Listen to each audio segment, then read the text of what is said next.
Yeah. Get going. Let me give you a brief introduction. We're joined today at CAC by our colleague Rob Kreps from Drama.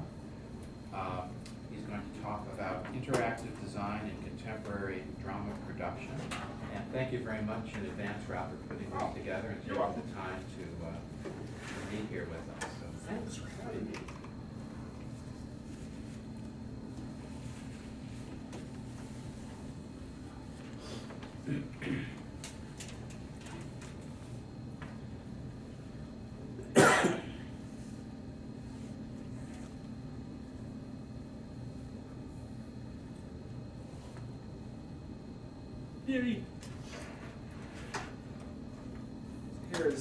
So how this all came about.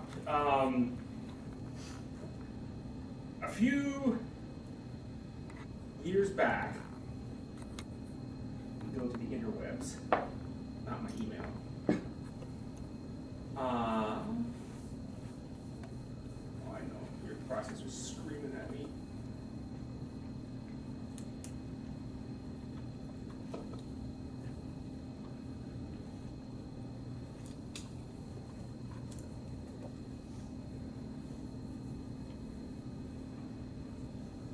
I saw this. This all sprung from me sitting around watching the Grammys.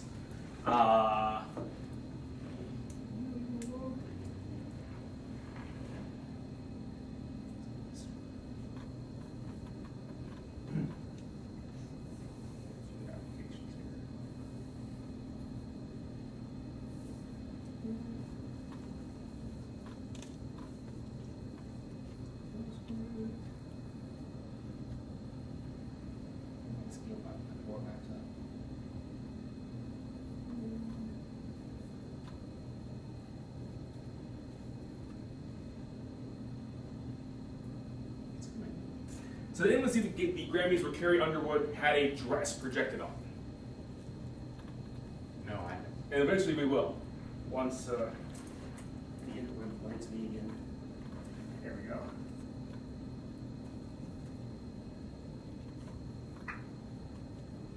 And his idea came from there, is how do we project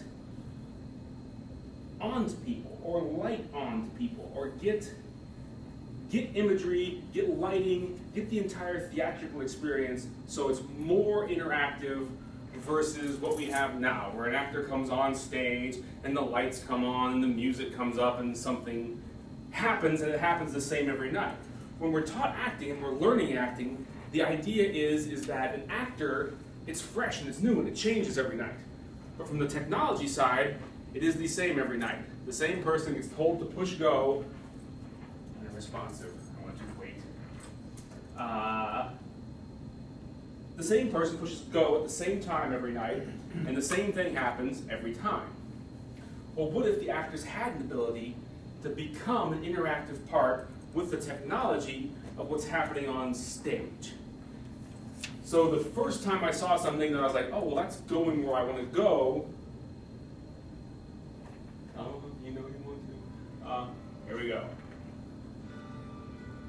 Was this very slow Carrie Underwood performance. And she came out, and I was wondering, I was like, what's going on?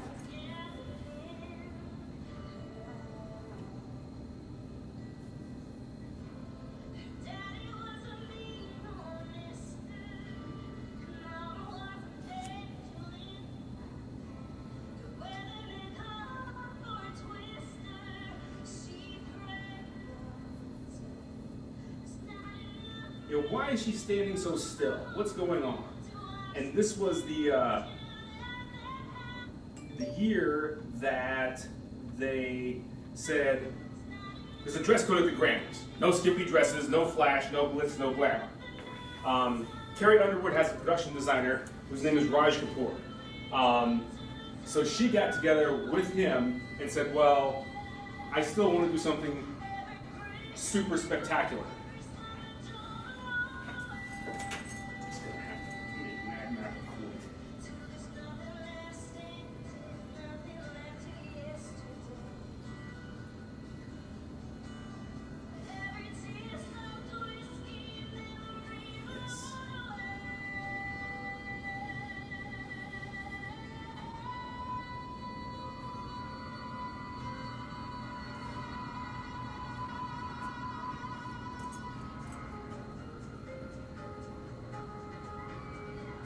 So the projection starts in her dress.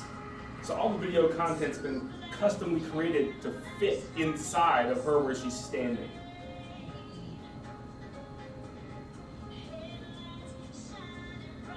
And so I was like, well, how do they do that?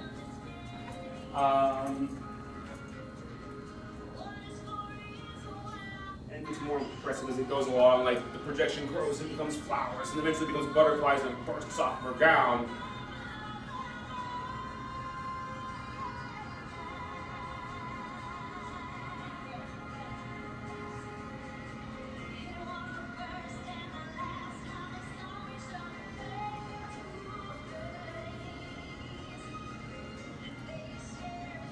You know, that's the first time I've ever seen anything like that. Isn't that weird? You would think that that would be something they would have thought of earlier.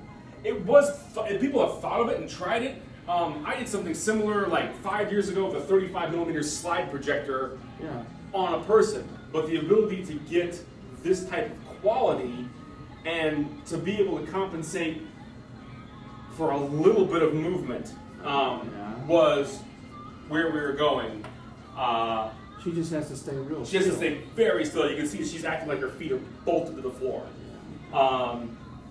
So the idea next is that everyone's trying to work on is how can we get it so the person can move and it can follow them.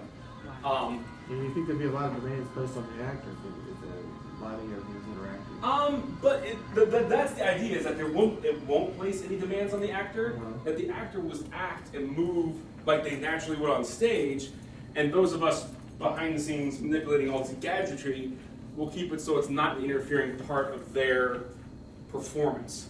And a lot of this comes from the idea of we're past the generationally when we look at people coming up today, I mean, like our students, they want interactive. Media, presentation, and things that they can't interact with don't interest them. They are used to computer games, Xbox, PlayStation, everything being something that they can interact with and they get something back from. So, for theater to remain, and I hate to say the word, but theater is relevant besides something that we go to go, oh, well, that's what my parents used to watch and enjoy.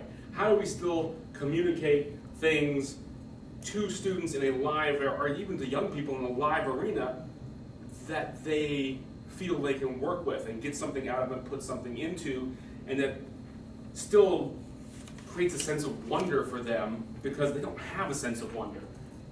That's a huge problem with this generation is they have no sense of wonder. By 17, they've seen it all. So that's where this idea of interactive media in live entertainment and in live comes from. And it started developing more in the electronic dance music area. In EDM, as we call it, it's EDM, they've had interactive lighting and interactive performance and interactive tonality for years. And so it's kind of gathering some of what they've done and moving it together with what we're already doing in theater. So that's where, no, let's say we don't care about where you tie knots today. How analog is that? That is where my friend Mad Mapper comes in. Mad Mapper is a piece of software that was originally written just to map projection, to make it wrap around objects, to do what was happening on Carrie Underwood's dress there. It's proprietary, it's Apple, because Apple allows us to do something very cool. All Macs have something with them called Quartz Composer. Quartz Composer, which is actually running in the background right now, it's part of Quartz right now, running.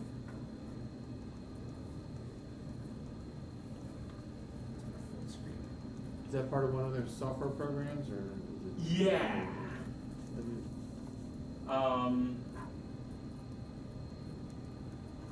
What's awesome about Quartz? Quartz comes with Mac's software development kit. And what it allows us to do is a type of programming language called rubber band programming. I can take widgets and put them down and create a piece of code to do what I want to do without knowing how to traditionally write if then else, go to, go sub kind of statements. So what this whole little piece of code that I have here does, takes a Microsoft Kinect from an Xbox 360. So I want to be able to track motion. Microsoft also, not as evil and corporate as you think, when the Kinect came out, it was originally for video gaming. A technology people are already used to, interactive students are already used to. Microsoft said, take it, here's the source code, do whatever you want with it. Hack it, make it interesting, make it cool, make it useful, make it do more. So this is the Kinect. I'm grabbing the depth image camera, I'm grabbing a value of the image from that camera. I'm then taking it and throwing it on the left screen over here. Up here, I am creating a widget that will give me minimum distance, maximum distance. I can change the blur radius. I then crop that to the reference image, me.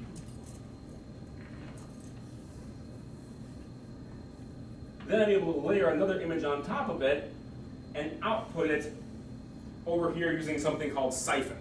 Siphon is a widget created for Quartz Composer that allows me to use OpenGL, which is native to Macintoshes, to share images through two pieces of software.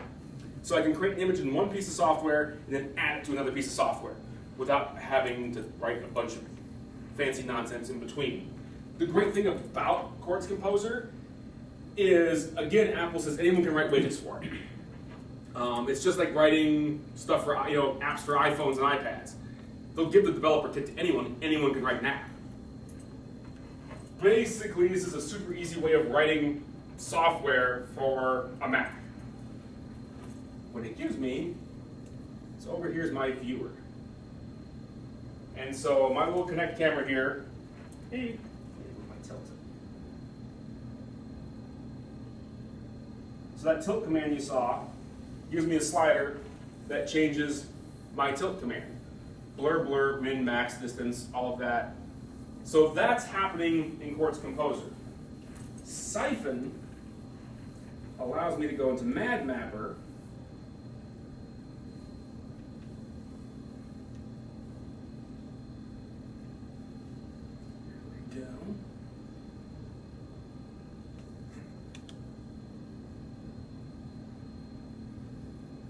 and take, back over here,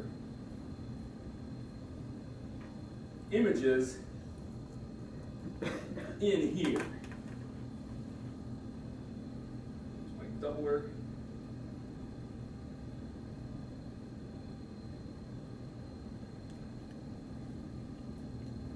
Beauty. Awesome. And then we should be able to go to full screen mode.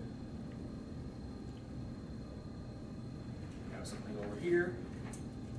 And then, so very simply, if I get my distance right from my sensor, the background image, the Kinect sensor isn't as sensitive as I want it to be, but I'm taking the images I have and projecting them where my body, my face, is or wants to be. Move my squares up a little bit.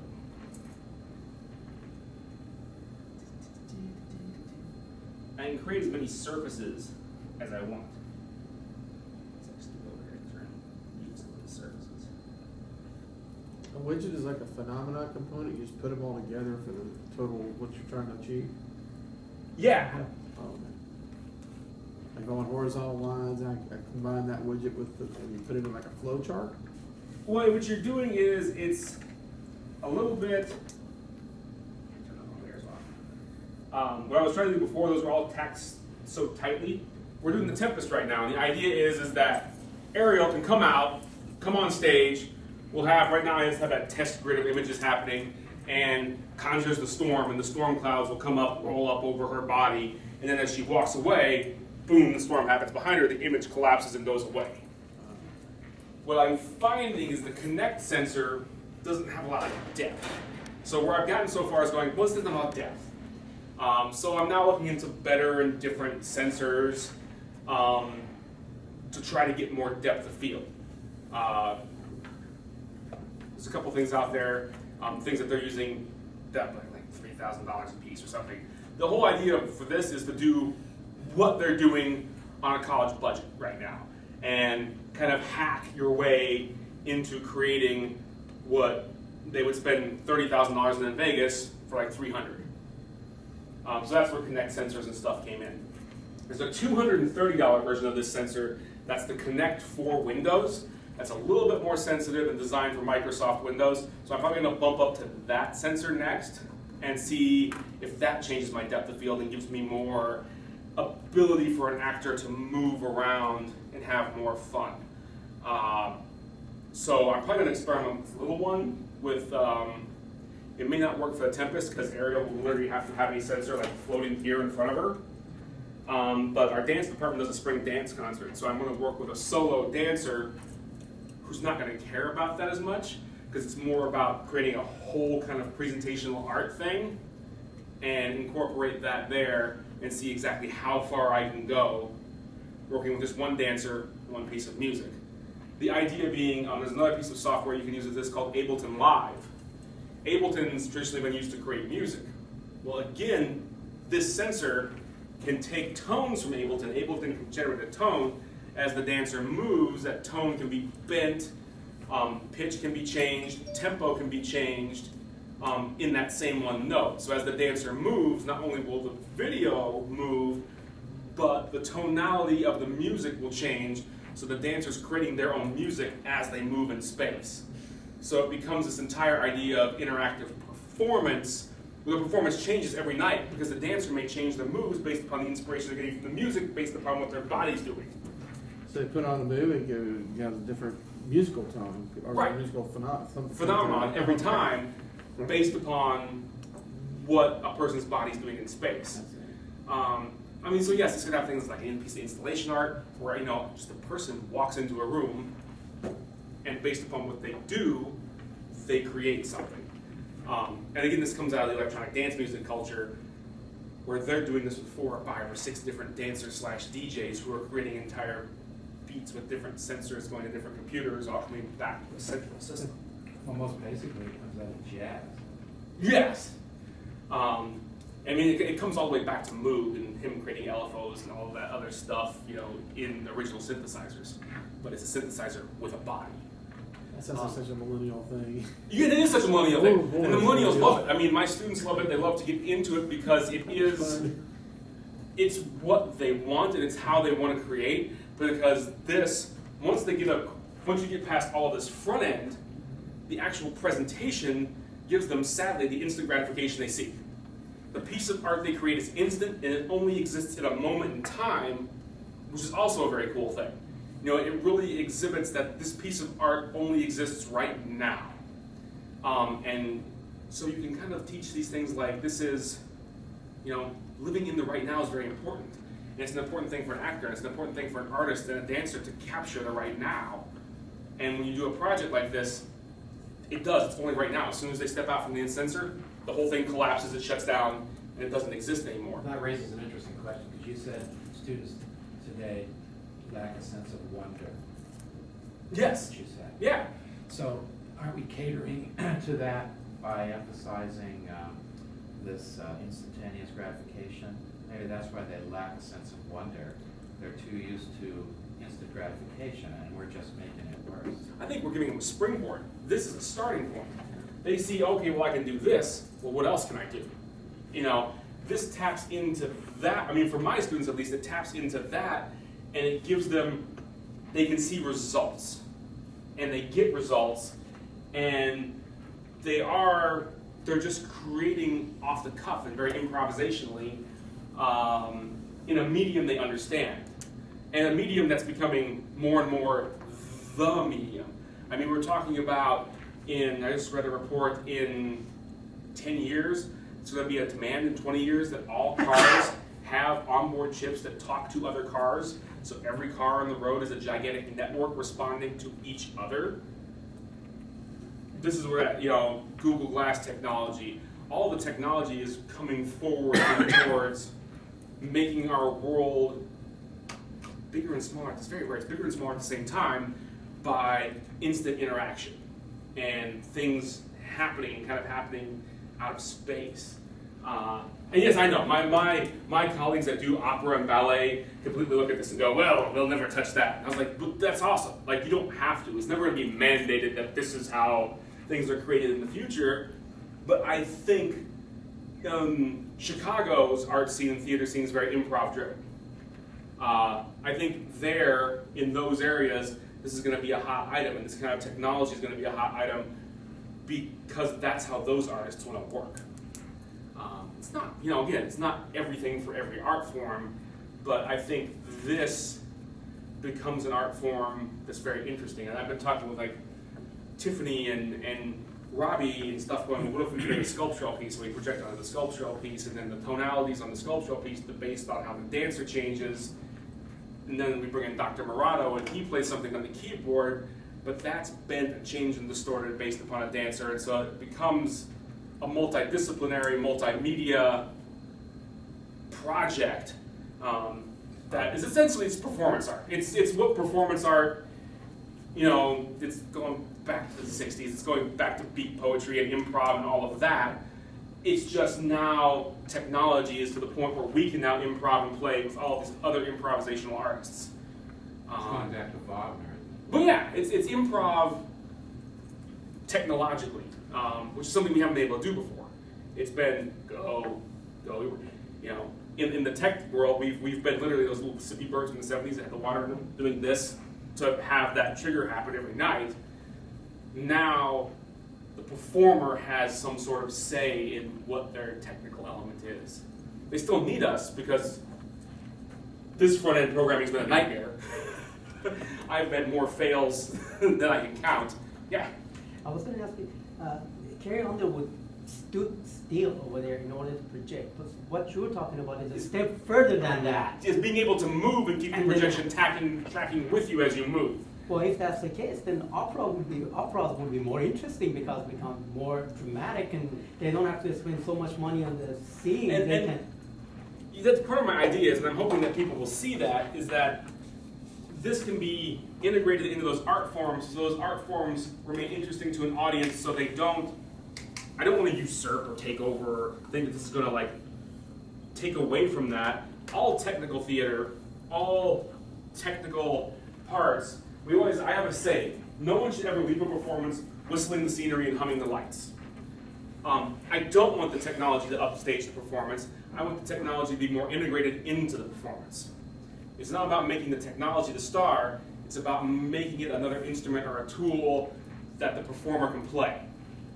Is this a new genre, or? I don't know, I guess it could be postmodernism. Where you're actually, the rehearsal is knowing what's going to happen with knowing the code, knowing the program, and then what you would, the really gifted artist in this genre would be able to put it all together instantaneously as they go. Actually comes out of an idea that came out of the Czech Republic years ago called action design. In Eastern Europe, there was this idea of theater called action design.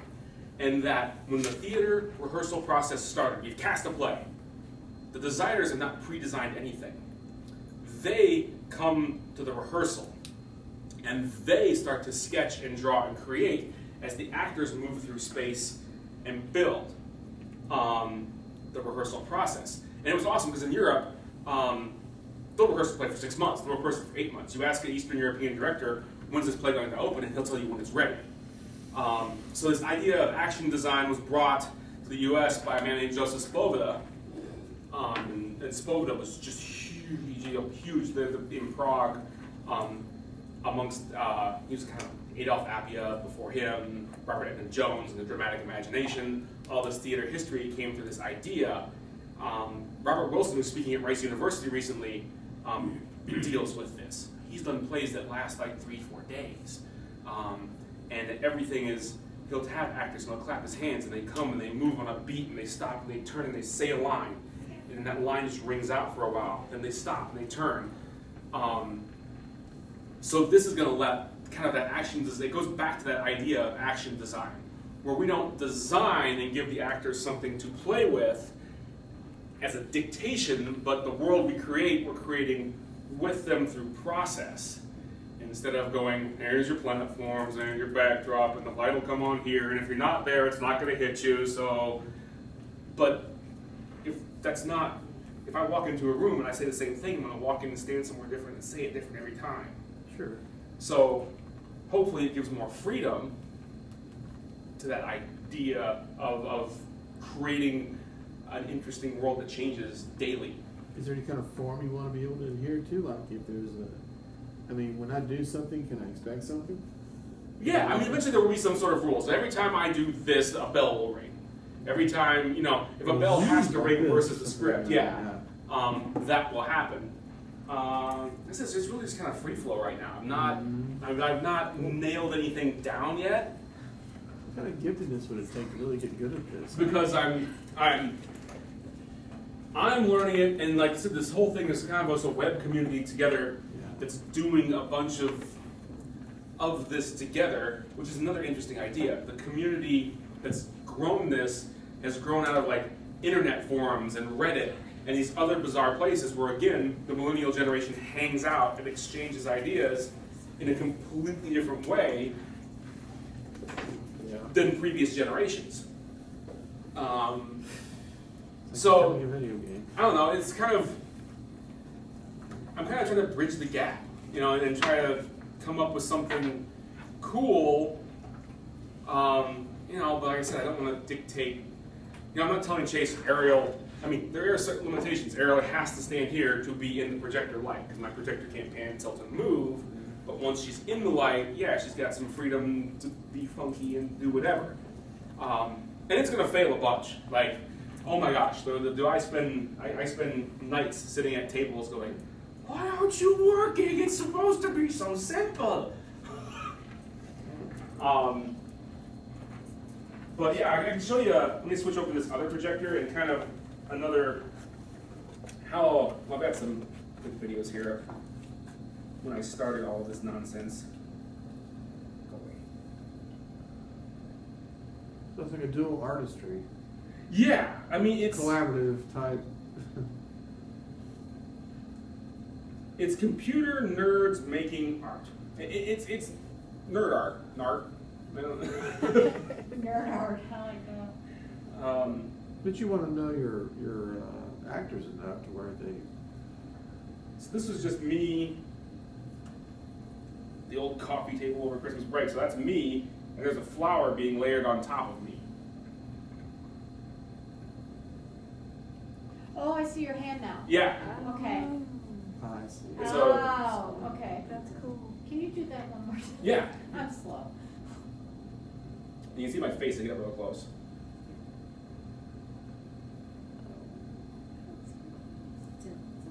Oh, yeah, that's cool. And the problem, like I said, I'm running into is that sensor only works about from the me to the coffee table range. Beyond that, you can network connect sensors together. That starts getting expensive and sketchy. They can't exist on the same USB hub. You have to have a different USB in hub for every connect sensor. So what you end up doing is building a tower PC where you have 10 connect sensors with 10 USB daughter boards in it, one for each sensor. So it gets a little cumbersome, and the programming gets super cumbersome when you start working on it that way. Where this came from, and a lot of this came from, is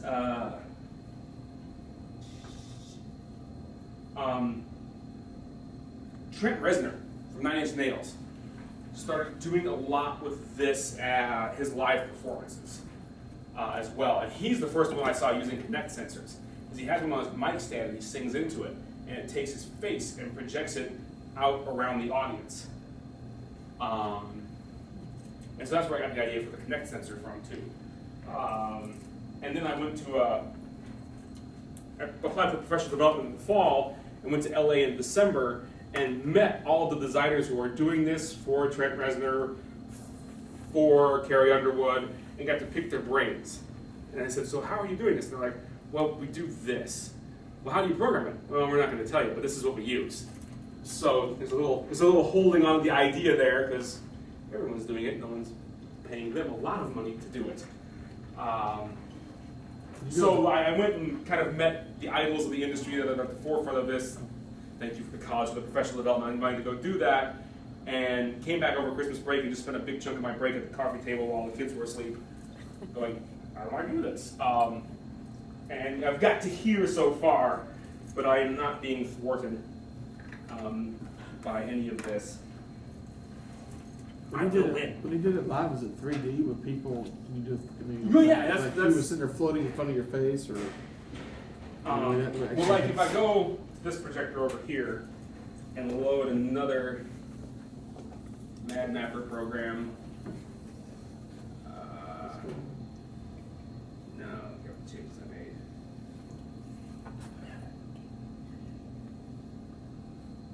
Change my projector, yo.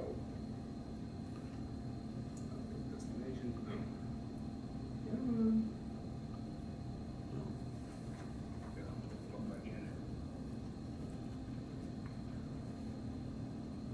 Wow.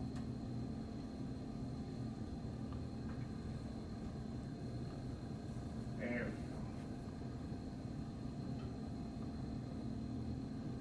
So what I've done is I've bent one image around that wall in the 3D area. So that image comes this way, it's one projector doing multiple surfaces. Wow. And so that's where this technology started from, was Wow. being able to map and bend things around. I can take any surface I want to and bend around it. I could add another plate and do one across that's come out and add the ceiling in. As long as it's inside the projection of this projector, I can bend the image and manipulate the image any way I want. Oh wow. That is amazing. Well, I got a lot of possibilities. Well, and again, we're coming back, we're doing the Tempest, so we're thinking about scenery. So if I have 3 trees on stage, I can aim one projector at it, create a map for each one, and then when we want fireflies, I create little sprites in After Effects, give them glow, you make them pop, send them to the projector, and now it looks like there's fireflies sparkling up the trees and the actors who are hanging out in the trees, without in the past having to have a projector per tree and have a set of images per that. I can just use Mad Mapper and map to anything I want. Mad Mapper also does lighting. You can output lighting data, so I can then take an image and create an entire grid of tiny LED lights and map imagery to light. So it'll turn the lights off and on as the movie goes in tempo with the movie. I would have to have a lot of lights here to have brought something like that. But yeah, that's where I've gotten so far. Is I've been bending things and mapping things, and it doesn't have to be a still image. I can replace my still image with a. Rob, how would this picture would look on a flat surface if you projected on a flat surface? It would have that skew still of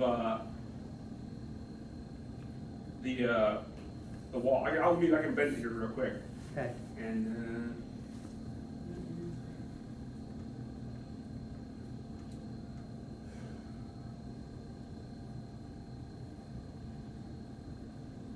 movie.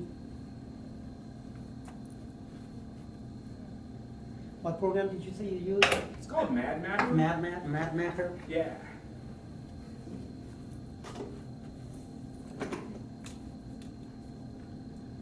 You're gonna be like able to create have an arena and have create a world in there.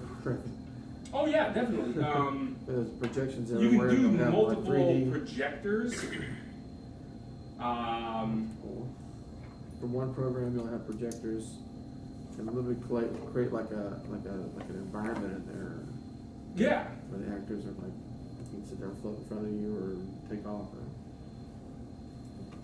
Is there any relation between this and holograms? A little bit. A little bit?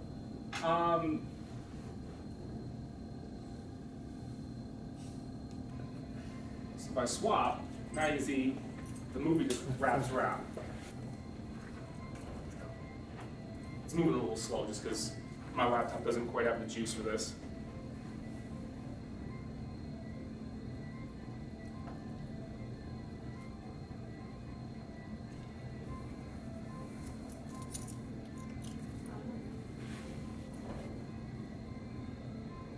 So yeah, it doesn't have to be still imagery, but yeah, it could be that. If I took it, I pointed it away from the corner, what you get is that on a flat I see. surface.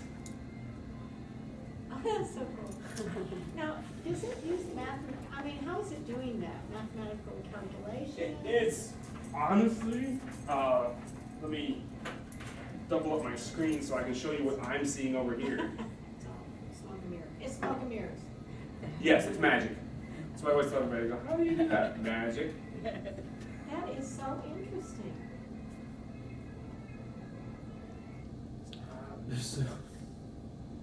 I think for our next division meeting, you ought to create an alternate So what you're universe seeing for the room we're in. is these are my original images, so I created two surfaces, a surface for each wall, and then I just drag the points how I need them while I'm looking at what I'm doing. And I can add as many surfaces as I want. Wow. And I can add as many images in there as I want. So I can have like 12 different images. So if I wanted a tree over here and a beach over here, now I have to connect to a different program to do that. I'll use either QLab or a piece of software called Isadora to do that. And Isadora will send the images to MadMapper. MadMapper will take care of the map, then they go from MadMapper out to the projector. And that's another thing I do with Quartz Composer is Quartz Composer will be the in-between piece of software between Isadora, which gives me the ability from a backstage cam to go press the space bar to switch images, and MadMapper to take care of the map of the image. And I can even do things like, if I want to do something like carry on the room it's stable, I can hook my Canon DSLR into it, and it will scan as a 2D or 3D room scanner the room, and then just create a mask for me of the thing that it scans. The projector shoots light out, and then it scans the light and takes multiple pictures, feeds it back into the computer, and then creates a mask. So I don't have to drag things. I can just have someone stand in the spot. It's like that scene in Tron where he gets sucked into the computer. It's very much a scan like that. So between a DSLR and a projector, you created a 3D scanner to scan a room and translate it into an image mask. Oh, wow. So the students are learning all of this for the Tempest? Yeah, some of them, the ones that are working with me on projection are. They'll be doing and in charge of the playback for the whole show and help me do the programming and the setup. So I'll tear my hair out. Pretty amazing. You know, and that's, Chase is fortunately as a director and Bo and Tim both patient enough to work with me when some of this stuff goes off the rails, as it tends to do, and give me the time and the patience to make things, because they know at the end of it, 80% of the time something cool happens. 20% of the time I cry in my own hands. Any other questions? And again, it's dragging and dropping, so when the students are editing in this, it's not something they're unfamiliar with. They're always dragging and dropping. I mean, they can play Minecraft, they can start to learn how to create and manipulate images and video and playback. Now that you showed me how it's been done, now I see the mathematics behind it. So, Yeah. That's what I And was thinking. you That can math also, Projection geometry. Yeah. I can change, come over here. I don't have to stay, Wouldn't it be cool to bring the math students down to the LET lab and show them this? I can mesh warp. I don't have to stay strict to my surfaces. So if I turn this into a mesh and do mesh warping, and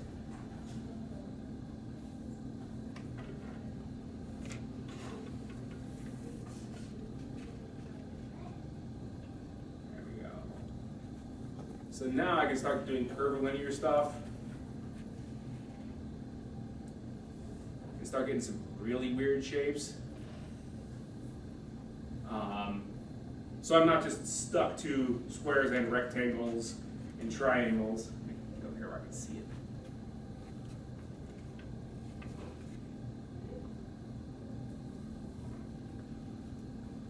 So I can start getting really weird. So that's how, if I had a spherical object, I can start grabbing that with the mesh grid on and working. So yeah, the mathematics of it, Beziers and all of that other things that you talk about in geometry. No, not really, but well, yeah. yeah.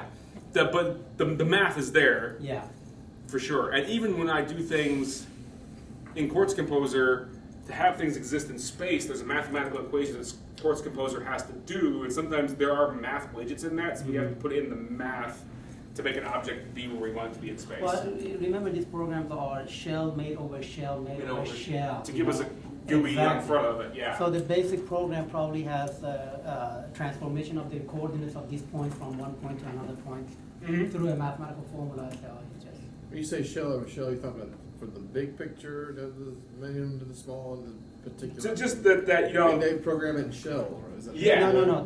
The shell that I meant is the program that they've written. They uses two more programs before it. We don't like Before we the get- programs that you use on computer to create website. It has already HTML built in it, and Right. HTML uses C++. So this uses this, and this will Exactly. use this and that, and that uses Exactly. that, and it goes Exactly. down. Yeah, that's what I meant by I shell. do the main projector thing out. Now I get this really cool balloon, Yeah. stretchy Yeah. image up there. So Maybe some of the math students in the What? I'm thinking of the future, and the possibility exists of taking a theater Mm-hmm. and possibility of creating in a 3D world where the actors are actually, you're interacting, and they're not looking at a screen or a stage. The whole shooting match is one large. And they've been doing this in Europe for a while, Switzerland, Hungary, all of that's been going on. Matter of fact, Shania Twain's Vegas show actually did that. Shania Twain's Vegas show was all a complete white stage that every different scene was projected imagery. And the same person who did Carrie Underwood's Dress did the whole Shania Twain show. And they went one step further. They started doing smell and scent injection in the show. So when she came out and she sang in this field of grass, Right.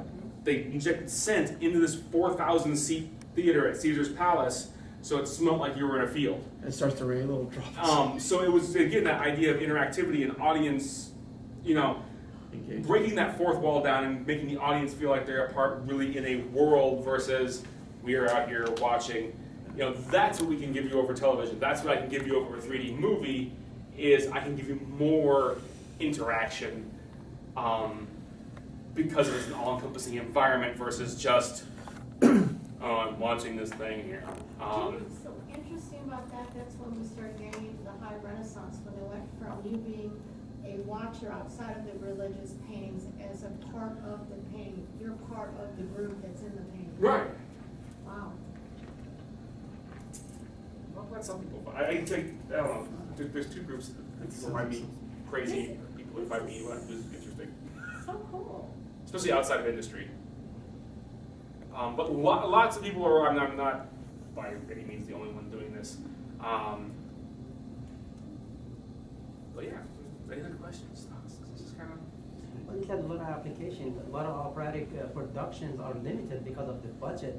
With this, they might cut down the budget and do better sceneries. Well, even, you know, corporate presentations, you know, I Yeah. could take, if you had a foam cutout of the Lone Star logo, I could make an image mask that goes to that and then project, you know, colored video of the star like it's glowing on that piece of foam. You know, anything, you know, from corporate to classroom. Imagine if you could have that wraparound screen in your classroom and you have multiple images coming around behind you.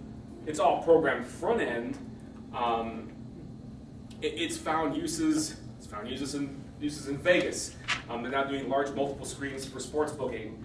That using this kind of technology, so someone can come in and see everything come out. And you're getting there's a thing called an air scan, which is a widget, and it gives you a very Minority Report-like control over the imagery. So you just go, I want this one. You pull it down and you throw it here, and then that's what comes in front of you on these screens. The media server that we're getting from Coolux created the Air widget, and it started being used in car development, so they could put a model of a car here and spin the model visually in 3D space, that the car designer can then look and use their hands to deal with that. Medical technology has been using this for a while as a training thing, so you can come in and you can have the human heart here, and students can interact with a virtual human heart, look inside of it, open it up, tear it out. So it's not just, you know, the beautiful thing about the entertainment industry and what we do is we take other cool things that other people have been using them and really just manipulate them into making something for entertainment. So much of our technology comes from other industry, and it gets brought into what we're doing. We're at that. Are you taking notes, David? We need this in our classroom for projection. Oh, I agree. Wouldn't it be wonderful if you're teaching Shakespeare? I can you're use inside 3 the walls to write on. Shakespearean theater. Well, that's the whole- You're yeah, you actually could- watching a play from. But didn't they have something like this years ago in computer programs, simulations? I was thinking about military simulations and things like that. Yeah, I mean, Yeah. there were programs for teaching world literature, for example, Yeah. and you would, when you're reading Aristotle, you'd have on the screen an image of Athens, or an image inside of a room with people talking and philosophizing. But now it'd be all around Oh, you. I'm like sure, you were I'm sure out something in like it. Disney is just gonna, I mean, that's kind of what you said, the Hall of Presidents, you'll have a back around you and all of this. Yeah, You think would be or incredible. Sim City, that, Yeah. all kinds of. Mhm. It used to be a day when defense and aerospace would drive technology. It sounds more like, other thing, something else here. Just making this happen. I think what's also interesting philosophically about this is that, for what it's worth, Aristotle would call this spectacle, Yes, you would. and it would be very low down on His his value system. Well, But in the postmodern perspective, spectacle becomes moved to the center, and it becomes what it's about. Now, I don't know what Aristotle would say about that, but it's just a different way of thinking about drama and identity and all kinds of things. Well, it goes back, to his ideas in the Poetics. Does it educate? Does it entertain? Does it inform? Are we following those? And that's the whole thing I said. We want to make sure our audience isn't. But you're whistling- sensitive to it already. Yeah. You don't want them going out of the theater essentially remembering this stuff. It's got to serve something greater. Exactly. Yeah. A greater, yeah. But that's going to be hard. You know? Hubby, what do you think? Our next. Well, that would be division very, that would be projected almost the in some sort impulse of the room. art to get it to be And something that's it. solid, Why and not? meaningful, and helpful. And all, not just kind of. So this is where this technology was first thrown up in concert that I was talking about. They're behind a wall that the LEDs are close enough together that when they're off, you can see the band through it. Then the projection images are layered, and when the LED walls light up, it becomes a solid wall of light in front of the band.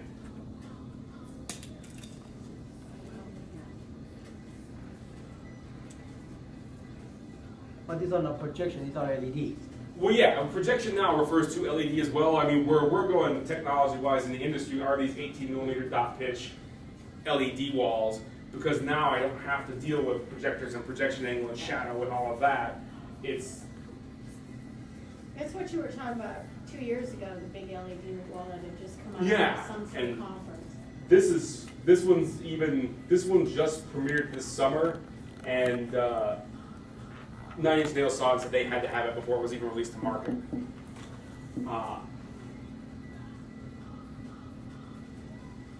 And then, as you can see, that's jumping around. The synths actually create an interactive graphic so the music's creating the interactive graphic that goes around them. So they just start the program, and then as the band plays, it creates the different colors and the imagery based upon which notes are being played. Oh, they're playing, and the technology The videos- following their lead. Yeah, the video's following. That's Well, that technology is very old though, they used to play the discos, when. Right. Habib, You remember that? One of my I very never young, went I to made these. one myself, so. Well, yeah, in fact, there was a technology that Dr. Strand created. We created Strand Lighting called a light organ, and it was a large sit-down organ. And as he played different notes, it lit different light bulbs. Well, that's like Scriabin. yeah. Hmm. Yeah. And so this is just an evolution of that, getting bigger and bigger as we Interesting. explode out. So is the Tempest going to be your you're bringing this out for the first time in a production? Yeah, as the Tempest is, I'm going to do image mapping. I've done projection in other shows, Too Much Memory, some work with Avenue Q, with Rent. This is the first time I'm mapping something to an object in space. That's not a traditional screen. And it was more of a, and I'm trying to do some stuff where I just project onto air. There's a band out there called the XX, and they don't, their projection comes from behind the band, and it just is stuff happening in the air. So again, I'm trying to lend that magical feeling of what's going on. So when you see, like, you have those haze banks with light, if you create density in the atmosphere, you can then project images into the air, so then the actors are walking through it, and it's magical. That's the theory. With your fog machine. Yeah. I can't create as much density as I'd like, because we have smoke detectors, but I'm going to do the best I can. Well, it's probably gonna be economical. I mean, Well, yeah, it just saves you from having that all the kind solid. of mise en scène, all the props, and you just create it. Well, I saw this, like, I was in graduate school, and it was a university somewhere, did Macbeth with projection on fog banks. So when Lady Macbeth came out and did the dagger monologue, they projected the dagger onto a fog bank in front of her. And so Banquo stepped through his own ghost image. So there was a projection of Banquo on a fog bank, and then the actor playing Banquo stepped through it, and the projector cut out. And they were doing this. Is that how they're doing Ghost? Because Yeah. they have an image of Ghost, you guys, the play is playing right now, where he actually walks through a wall. Yeah, and so it's all a projection of that actor where that actor is going to be, but that actor's got to, like, they've Yeah. got to be there, or the whole illusion disappears. Yeah, that's my only concern is there's a lot, probably heavy demand on the actors. Yeah, and You know, if they're up for it, that's, you know, a really good artist there.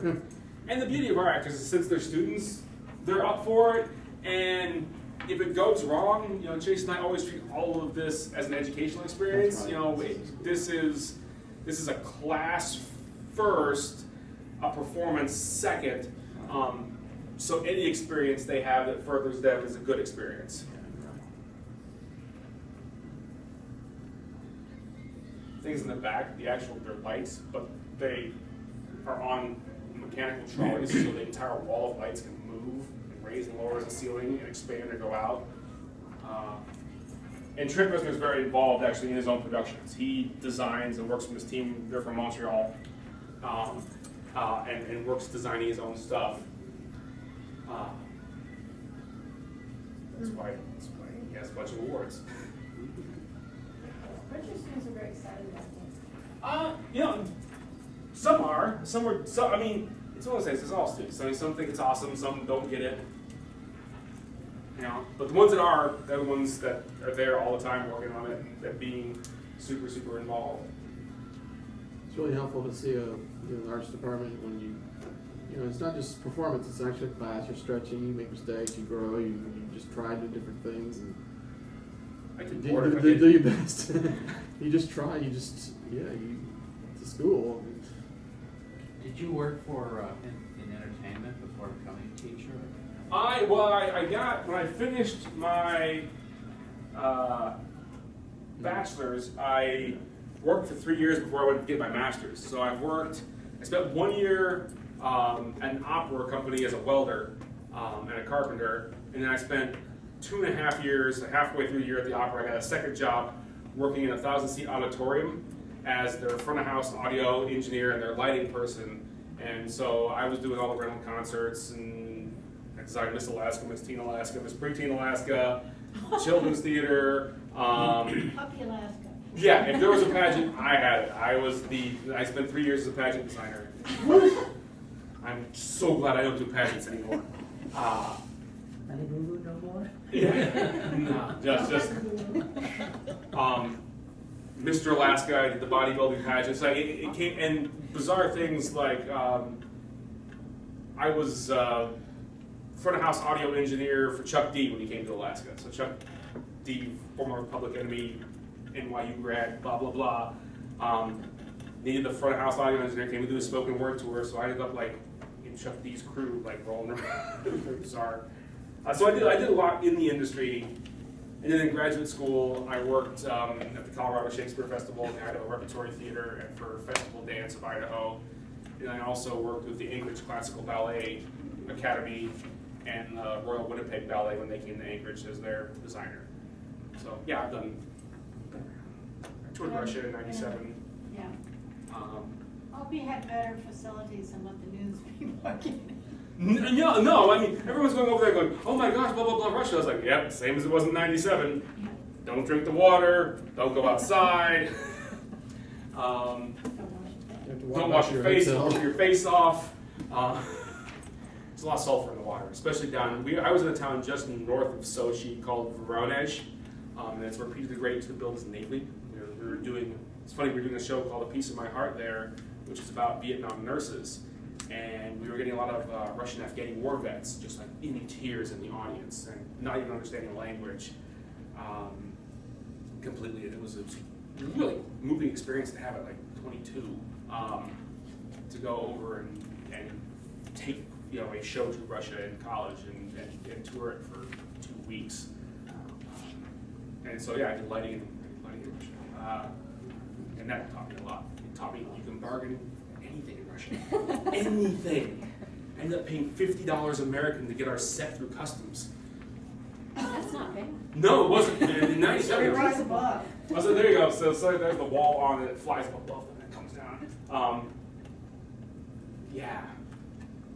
The girls got off the airplane, and most of them hadn't been out of Alaska before they left the country, and they went to the bathroom in their Turkish toilets in the international airport in Moscow. They come out and they go, "There's just a trench. Welcome to Russia." No, it's the landing platform. And then Yeah. Good for So. your thighs. there it goes. Hopefully there's not toilets over there. Oh, No. very nice. Yeah, so that's. I hope that was interesting and Oh, yeah. and That was. fun. Well, thank you, Rob. Thank you. Thank you guys for showing up.